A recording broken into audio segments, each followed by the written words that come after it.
직접적인 피해 생존자이고 또 여성 활동가인 송호사연님의 이야기를 이어서 들어봤으면 좋겠습니다. 박수로 맞아주시기 바랍니다.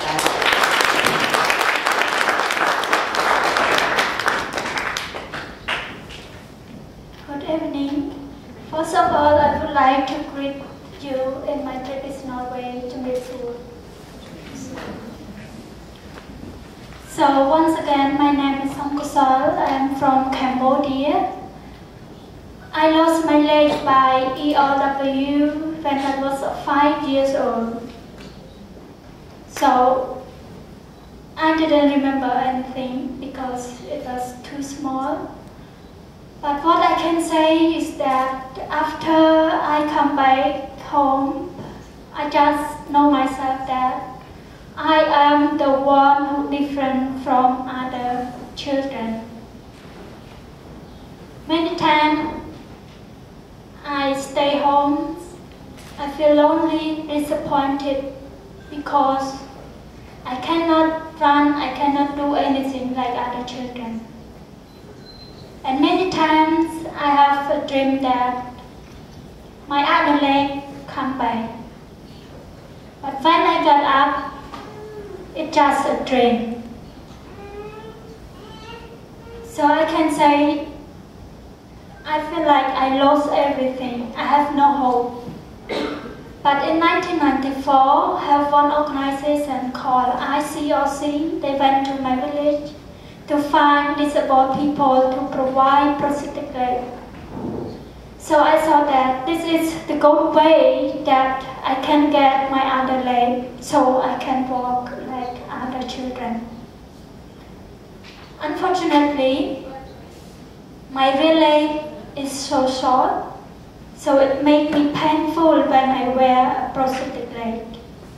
So I decided to use my crutch. But at the same time, in the center in Battambon province, I met Father Quique Figueredo, who from Spain, and his two staff. They took my picture to Phnom Penh, and after that, his two staff came and found me in the village and asked me to join with the campaign to ban landmine. So I decided to join with them. Why? Because I don't want to see other people, especially children, who got injured or killed by landmine.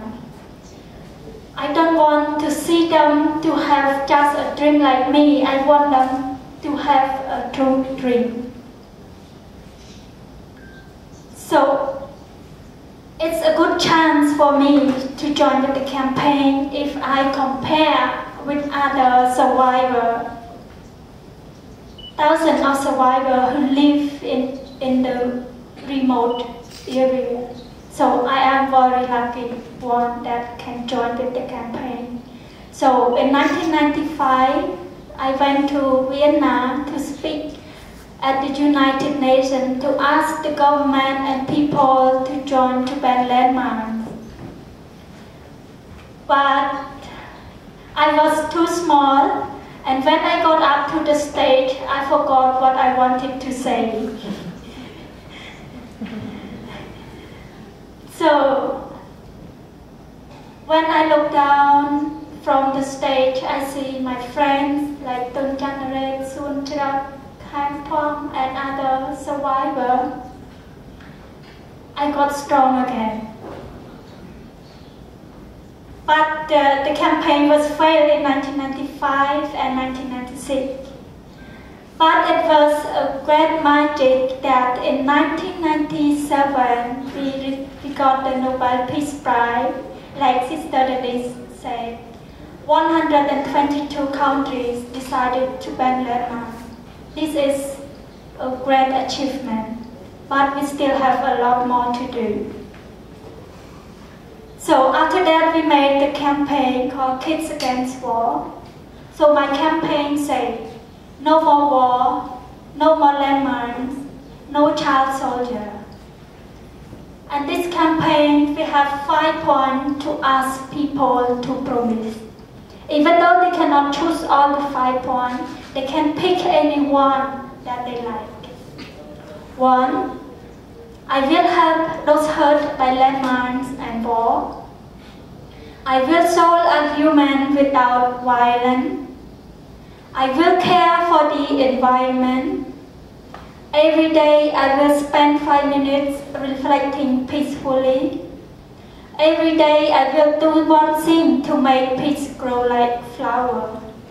So with this campaign, I travel around the world to ask not only young people, all people to join with the campaign and ask them to sign on a petition paper which we send those signatures to the country who are not signed the Mine Ban Treaty.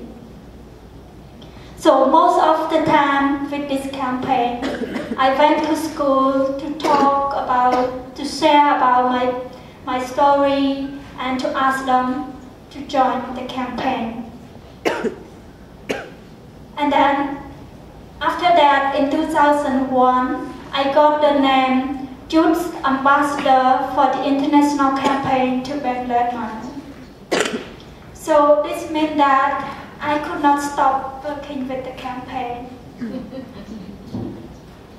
It gave me a lot of chance to work for something change, a good change, not only for Cambodia, but for around the world.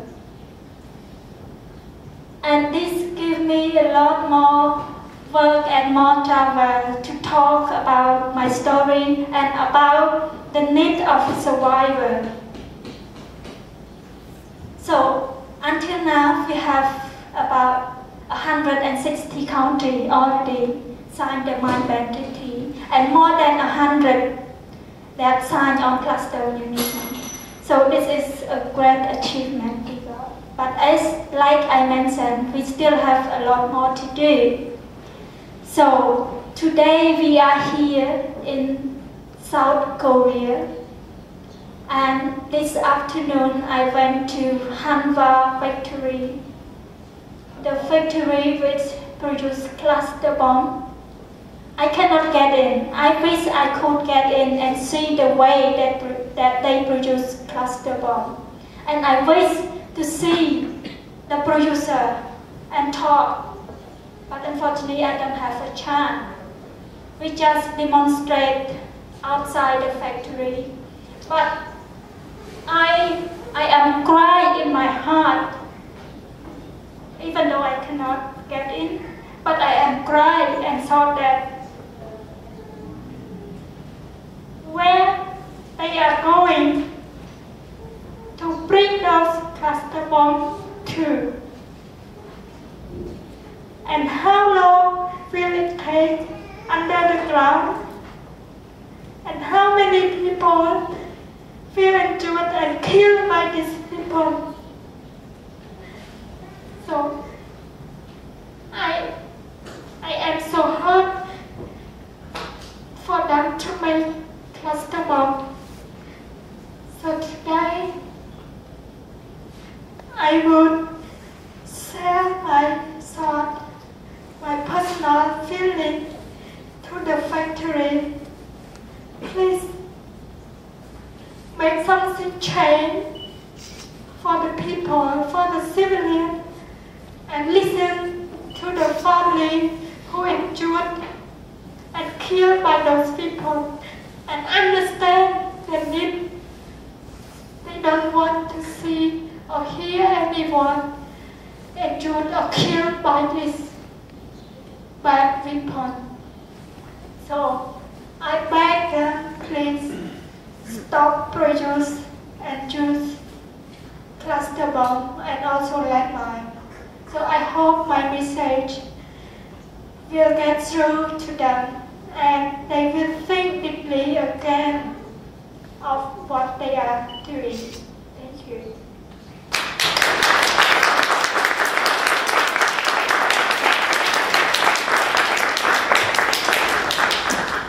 네, 송고사리 이야기 잘 들었고요. 사실 저도 들으면서 굉장히 울컥한 부분이 있었는데, 저는 작년에 레바논에서 열린 그 확산탄 금지 허가 2차 당사국 회의에 다녀온 적이 있어요. 제가 지금 입고 있는 이 티셔츠도 그때 만들어서 같이 활동가들이 나눠서 입었던 옷인데요. 그 2차 당사국 회의에서 하나의 일정으로 이 지뢰와 확산탄 피해 생존자들이 만든 축구팀과 활동가들 팀이 축구 경기를 했던 이벤트가 하나 열렸었거든요. 그때 이제 경기를 보러 가면서 사실은 뭐 저를 비롯한 다른 활동가들도 그냥 하나의 재밌는 게임, 놀이라고만 생각을 했었는데 실제로 축구 경기가 열렸고요. 그 의족을 하고 있는 그 피해자분들이 축구 경기를 뛰는데 활동가들보다 훨씬 더 잘 뛰는 모습을 볼 수 있었어요. 이제 그걸 보면서 굉장히 놀랐는데요. 실제 경기에서 이제 그 피해 생존자 팀이 우승을 이겼어요. 활동가 팀을 이기기도 했고요. 그런 걸 보면서 처음에 저는 이제 그냥 한국에서 이런 비인도적인 무기를 만들어서 외국에 수출을 했을 때 그 사람들이 또 거기 가서 그런 사람들을 또 죽이겠구나, 우리가 단순히 그런 마음, 그런 약간 막연한 생각이었는데 실제로 그 무기로 인해서 피해를 받은 사람들을 제 눈으로 보고 또 직접 만나니까 제가 하던 활동들이 얼마나 더 중요했는지를 확실하게 더 느낄 수 있는 것 같아요. 네, 그래서 굉장히 감동적으로 들었고 또 우리의 역할이 얼마나 중요한가를 다시 한번 생각해보게 되었습니다.